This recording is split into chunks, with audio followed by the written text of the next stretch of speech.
जी, plasma हम देखेंगे इसके फंक्शंस को और ट्रांसपोर्ट के मैकेनिज़म्स को कि किस किस तरह से ट्रांसपोर्टेशन होती है। सबसे पहले हम फंक्शंस की तरफ आ जाते हैं। आपने पहला इम्पॉर्टेंट फंक्शन जो प्लाज्मा मेम्ब्रेन के लेवल पर याद रखना है वह है regulation of materials. Different substances की ट्रांसपोर्टेशन को, मूवमेंट को प्लाज्मा मेम्ब्रेन ने रेगुलेट करना है। जैसे कि हमने पहले पढ़ा था कि it acts as barrier for transport of substances between extra cellular and intra cellular material.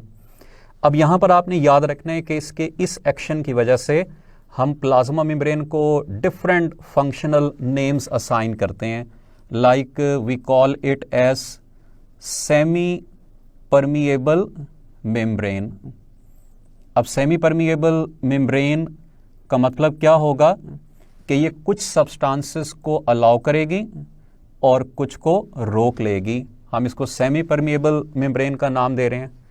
इसी तरह से we also call it as differentially permeable membrane, क्योंकि इस प्लाज्मा मेम्ब्रेन के अक्रॉस सब्सटेंसेस का कंसंट्रेशन ग्रेडियंट होता है। दे मूव ईदर टुवर्ड्स और away from the concentration gradient.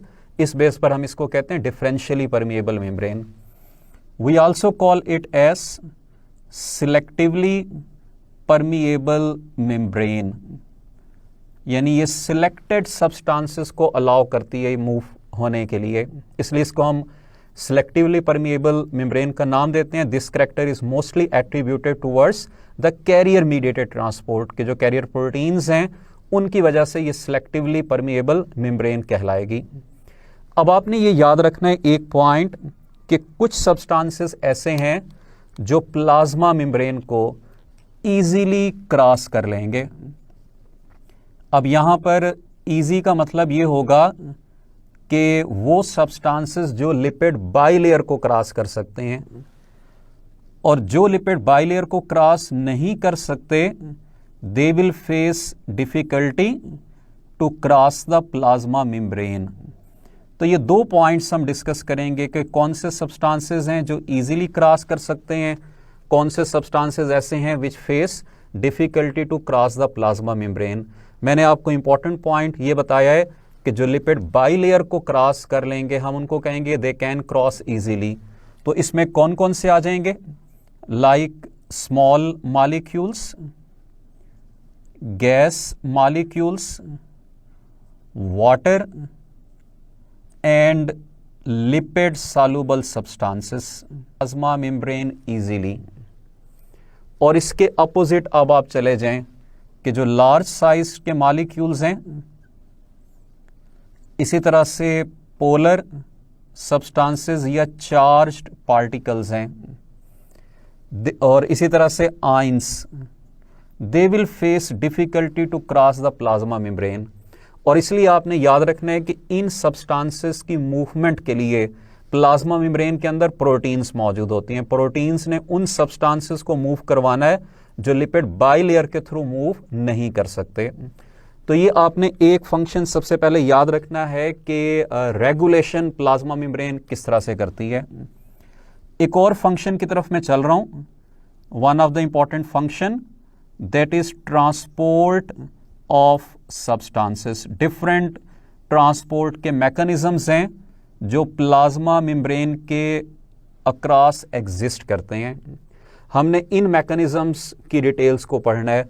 मैं इनको यहाँ पर ब्रीफली एलैबोरेट भी करता जाऊँगा और हम इसको साथ साथ डायग्रामेटिकली भी डिस्कस करते जाएंगे। ये सबसे पहले तो आप ये दो टाइप्स पढ़ेंगे, पैसिव और एक्टिव ट्रांसपोर्ट की। जी, ये हमारे सामने प्लाज्मा मेम्ब्रेन का स्ट्रक्चर प्रेजेंट है और इसके अंदर आप एक तरफ तो मॉलिक्यूल्स को देख रहे हैं, उनको कंसंट्रेशन ग्रेडियंट के साथ हमने रिलेट किया हुआ है। एक तरफ हायर कंसंट्रेशन और दूसरी तरफ लोअर कंसंट्रेशन मौजूद है, और उसके साथ साथ ये आपके सामने है डिफरेंट ट्रांसपोर्टेड मॉलिक्यूल्स जिन्होंने ट्रांसपोर्ट होना है across the plasma membrane. Protein की डिफरेंट फॉर्म्स आपने पढ़ी हैं। ये प्रोटीन चैनल्स हैं, इनको हम चैनल प्रोटीन्स कहेंगे। और इसके साथ यहां पर मौजूद होती हैं कैरियर प्रोटीन्स।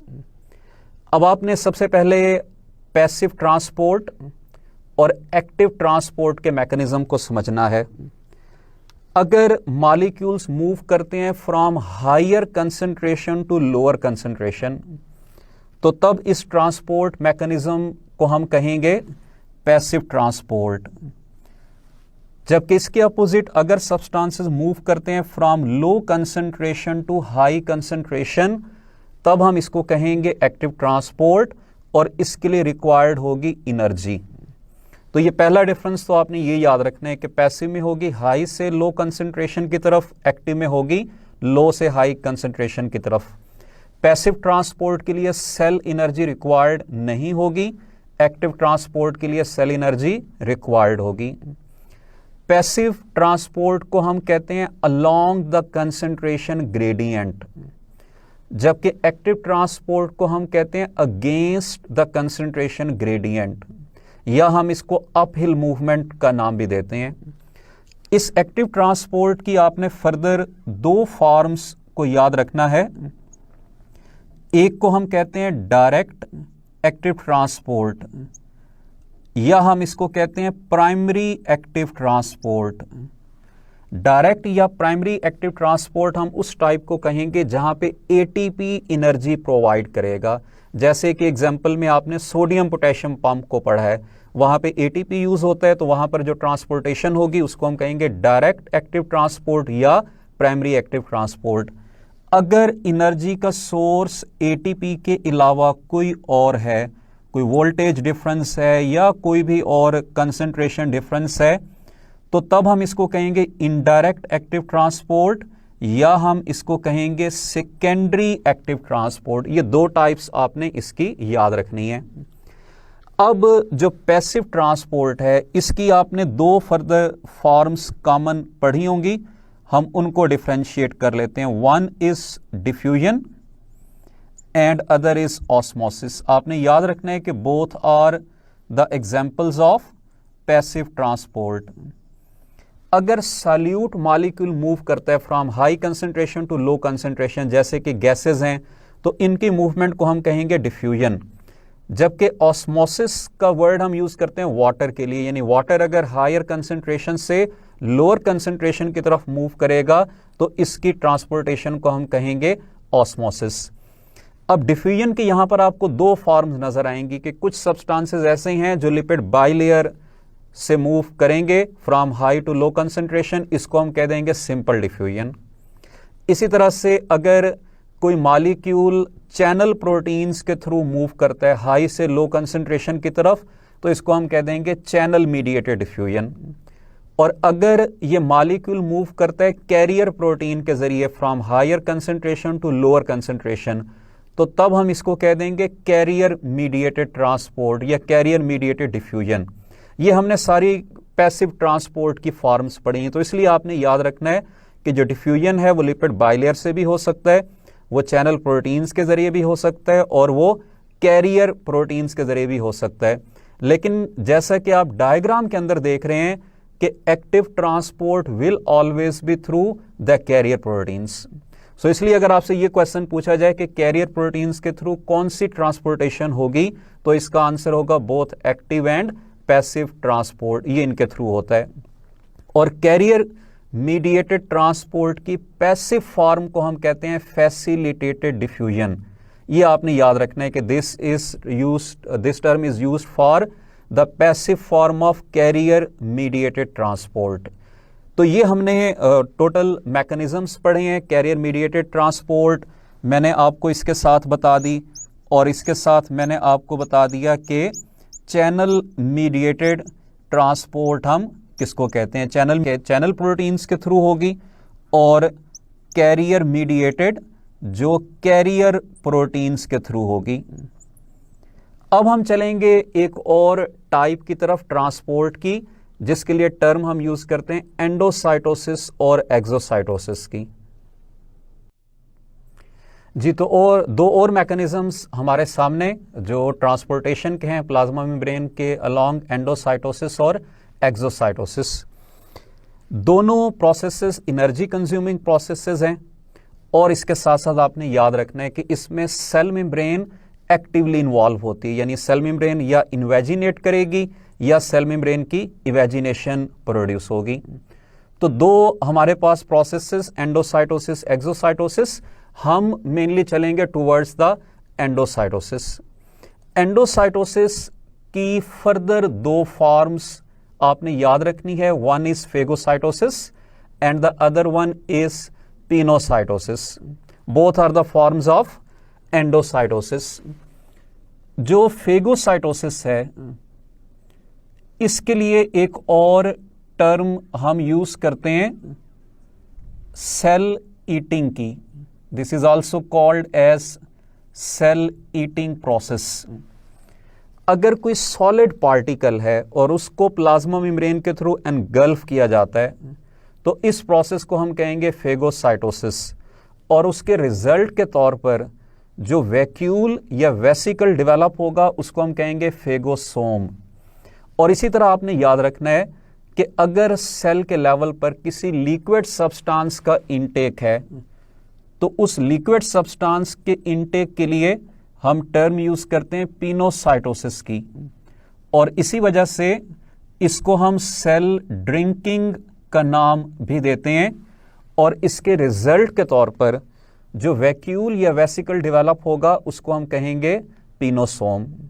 तो अब तक हम जो फंक्शंस पढ़ते आ रहे थे प्लाज्मा मेम्ब्रेन के, उसमें हमने दो फंक्शंस को डिटेल से अब तक पढ़ा है, रेगुलेशन ऑफ मटेरियल और ट्रांसपोर्टेशन। थर्ड फंक्शन आपने जो यहां पर इसके साथ याद रखना है वो फंक्शन कौन सा है? That is conduction. कुछ सेल्स के केस में प्लाज्मा मेम्ब्रेन नर्व इंपल्स की कंडक्शन में भी इन्वॉल्व होती है। और ये कौन कौन से सेल्स होंगे? That will be the muscle cell and nerve cell. Muscle cell और नर्व सेल के केस में आपने याद रखना है कि plasma membrane is also involved in the conduction of the nerve impulse. जी डियर स्टूडेंट्स, अब हम इस टॉपिक से रिलेटेड प्लाज्मा मेम्ब्रेन के कुछ क्वेश्चंस को सॉल्व कर लेते हैं। पहला क्वेश्चन आपके सामने है, it carrier proteins are involved in. Alpha option है passive transport only, beta active transport only, Charlie both passive and active transport, और डेल्टा है neither passive nor active transport. तो जैसा कि आपने पढ़ा था कि कैरियर प्रोटीन्स दोनों तरह की ट्रांसपोर्टेशन में इन्वॉल्व होती हैं, एक्टिव और पैसिव। सो इसलिए करेक्ट आंसर इसका चार्ली होगा, यानी both passive and active transport. एक और क्वेश्चन देखिएगा, it is mechanism of transport that requires cell energy. Alpha channel mediated diffusion, beta facilitated diffusion, Charlie active transport, delta passive transport. और ये भी हमने टॉपिक के अंदर पढ़ा था कि energy is required for two type of processes which are active transport and endocytosis. तो यहां पर करेक्ट आंसर इसका चार्ली होगा, यानी एक्टिव ट्रांसपोर्ट के लिए एनर्जी रिक्वायर्ड होगी। एक और क्वेश्चन हम देख लेते हैं, white blood cells engulf bacteria by process of. Alpha option है facilitated diffusion, beta carrier transport, Charlie phagocytosis, delta pinocytosis. ये आपको पता है कि व्हाइट ब्लड सेल्स को हम फेगोसाइट्स का नाम देते हैं। तो ultimately this will be involved in the process of phagocytosis. Correct answer यहां पर चार्ली होगा, यानी WBCs फेगोसाइटोसिस के थ्रू बैक्टीरिया को एनगल्फ करते हैं।